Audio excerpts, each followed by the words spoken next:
It's amazing and also fascinating to see how quickly AR technology evolves and how we, creators and developers, can actually create some of the sci-fi experiences and games that we've seen in movies and TV shows right now, thanks to simple and cheap tools such as MetaQuest 2, MetaQuest Pro, and the other alternatives in the market right now.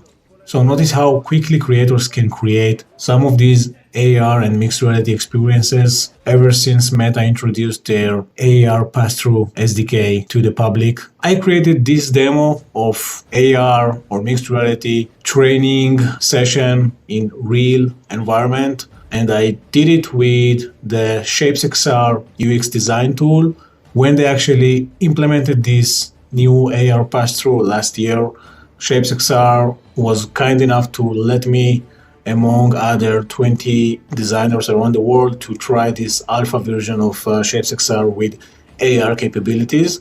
So I created this training simulator based on my real environment. It was very nice to actually go ahead and implement some AR concept that I was fascinated about as someone who just got into the tech industry in 2009. Back then I was working for a startup that did nothing with AR, but eventually when I watched this Israeli TV show introducing AR glasses with a similar concept of gaming and training in real environments using AR glasses to see holograms of virtual enemies in your own environment, I got so fascinated about these kind of things that I was trying to dive into AR back then in 2009 using only web cameras and obviously iPhones, because back then you couldn't do anything pragmatic with AR, because back then you could only use tracking markers. You had to print them and then use your iPhone or webcam and some simple software. You could actually upload your 3D models and place them in AR on top of your table by using these markers. So this was very primitive, but it was so amazing to see. And I'm so thrilled to see concepts that I've done with the early versions of the AR PassTrhough SDK a year ago are already becoming reality with some real developments by some talented developers that already created some mixed reality and AR games that are actually working in your real environment. So one of them is Spatial Ops, which is a nice play on words, because spatial, it's not like special operations. They are using the spatial from spatial computing, basically. So it's a very nice play on words, and it actually resembles the AR mixed reality game that they've developed. And the other one is FPS Enhanced Reality, which you can already download and install on your Quest 2 or Quest Pro by using SideQuest. SideQuest is an alternative app store for games and experiences you can purchase and install on your Quest devices, which is amazing.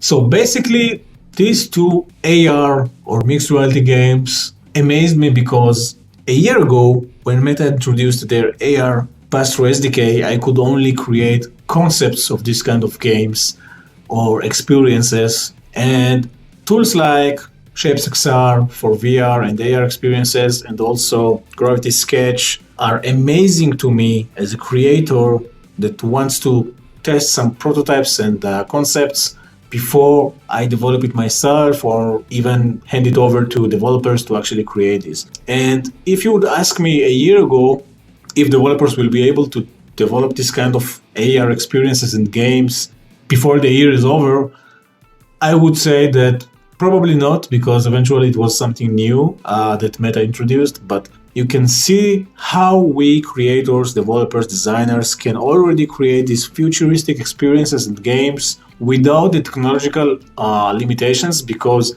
everything we create with the Quest 2 or the Quest Pro will be usable and will work obviously on their upcoming devices, Quest 3 or Quest Pro 2 or whatever they will release in the future, or maybe their true AR glasses that they will probably release with Ray-Ban, Luxottica and if we will be able to use our current projects, run them on Apple's upcoming AR glasses or mixed reality glasses, that would be a game changer, because eventually, if we will be able to actually use our current developments on top of the upcoming AR glasses from Apple or other companies.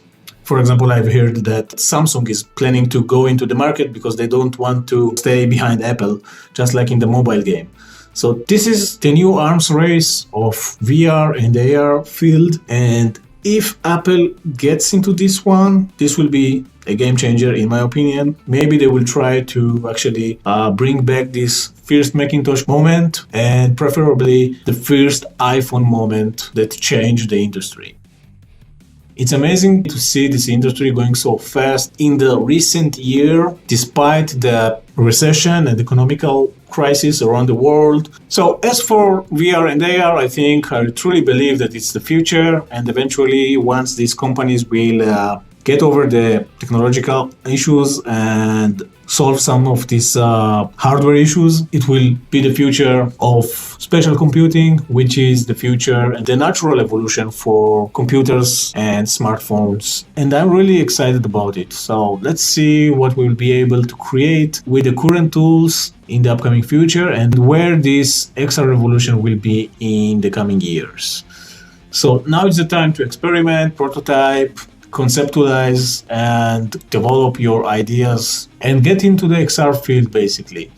And I'm not even going to talk about the pragmatic applications I've seen in VR and AR for education, academia, medical use cases, and obviously defense tech. For example, VR and AR trainings, military simulators for defense forces, law enforcement officers, etc., etc. But it's definitely going to be very exciting to see this technology implemented in all these fields. So let's see where this journey goes. All right, see you later.